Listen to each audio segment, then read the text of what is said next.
आसंतु नजर पकाइबा आजिर पाणीपाग अपडेट उपरे। सारा राज्य में हाड़भंगा शीत जारी रही। पारद तलमुहा हेतु प्रबल शीतरे थरुछि सारा ओडिशा। उपकूल उपात पर्यंत सबुठी शीतर प्रभाव जारी रही।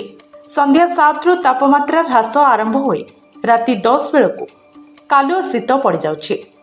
एमितिकी खरा न आसिबा अर्थात सकाळ प्राय 9टा पर्यंत शीत जारी रहुथिबारु सारा राज्य में जनजीवन अस्तव्यस्त हो पड़ी। पाणीपाग केन्द्र कहिछि जे राज्य को वर्तमान उत्तर उत्तर पश्चिम दिगरु ठंडा शुष्क वायु प्रवाह जारी रही।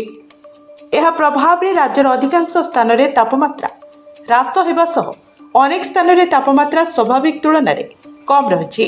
आसंता 7 दिन मध्य तापमात्रा रे विशेष परिवर्तन होबार संभावना कम रही बेले शीतर प्रभाव प्रायतः जारी रहिबार संभावना रही।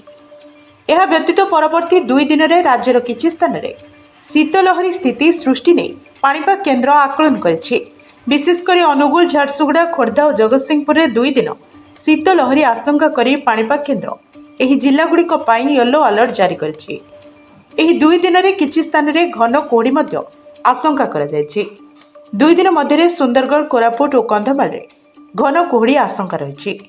यह सह कलाहांडी, सोनपुर, अनुगुल और बलांगीर में हालुकरू मध्यम धरणर कुहुड़ी आशंका करी पाणीपाग केन्द्र उक्त जिल्लागुड़िक सतर्क रहिबा पई परामर्श जारी करिछि।